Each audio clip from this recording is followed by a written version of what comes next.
Hi people, I've got two questions to answer. One is how come you keep drawing cigarettes, and two, where'd you get your drawing style from? Number one, cigarettes.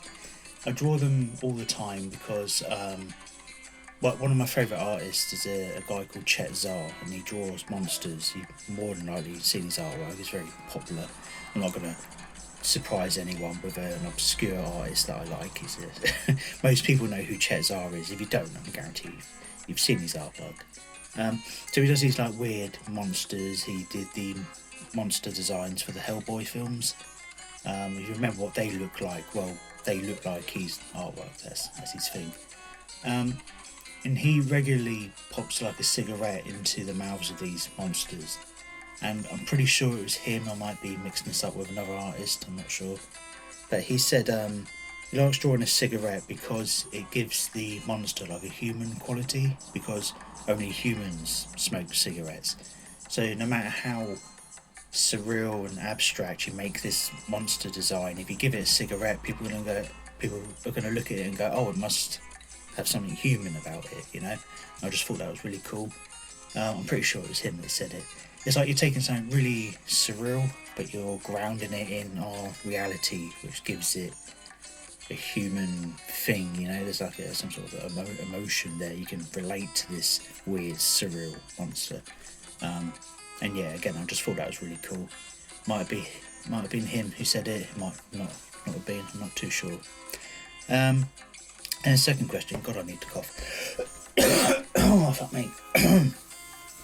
Second question was yeah, where do you get your drawing style? My drawing style, because I've been drawing since I was very young, and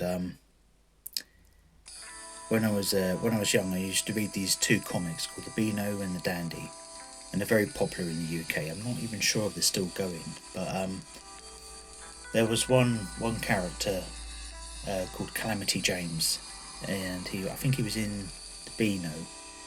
It might have been the Dandy. I don't know. They're very, very similar comics. I think they were just part of the same thing. I don't know. I don't want to say universe. It sounds like Marvel, some sort of Marvel term. But yeah, they were very similar comics, done by different people, and very much aimed at children. And there was a lot of like, you know, that gross out humour of just like snot and zits and spots and stuff like that. And that's what Calamity James was. Calamity James was the one that had like the worst of that kind of stuff, that like real childish snot humour, just gross stuff. It was really cool. And the characters always had buck teeth with like holes in them, and spots and warts and pimples, and you know, just huge noses and stuff. It wasn't illustrated by the same artist, but it looked a bit like Basil Wolverton, who I didn't really know until I came to Instagram. And people said, oh, his stuff looks a bit like Basil Wolverton. So much so that I went and looked it up, and I was like, oh, right, yeah, okay, I can see why you say that, fair enough.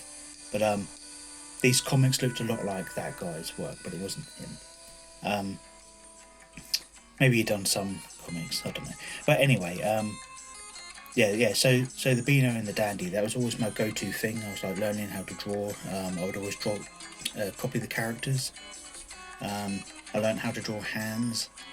I think if you're learning how to draw hands and feet and stuff, I think comics is a great place to go, because hands are usually very expressionate. There's a lot of expression going on in comics, with like characters reaching forward or grabbing things, or like, you know, looking insane, doing stuff with their hands all the time. So that's a good go-to place. Oh, fucking hell. So yeah, the Beano and the Dandy. I think because of that, my artwork has like I don't know. I think it looks British, or it does to me, because it just makes me think of like British children's comics and stuff. My stuff certainly got a lot better since I started drawing on paper with those Posca pens that I use. Because I started off drawing on canvases, and it's just not the way forward. When you think about wanting to be an artist, you think, oh, well, I want to draw, even if I'm just being, you know, an illustrator or whatever. You tend to get a canvas because it's like, I'm going to be an artist, and that's what artists use, so you gravitate straight to the canvas. But if you want to be an illustrator, just don't, honestly. It's a fucking nightmare drawing on canvases sometimes.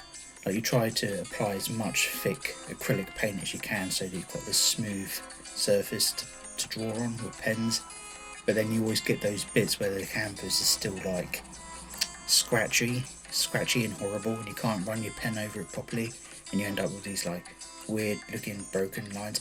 I could never return to canvases, man. I'm so I don't know how it took me so long to fucking figure it out. Probably because I'm not that serious as an artist. I don't know, I just like drawing. I used to like reading kids' comics when I was little, and I just gravitated into this non-stop 35 years of this doodling frenzy that I haven't stopped. So yeah, there you go. Cigarettes, because it's a good way of cementing something surreal in reality, and it works.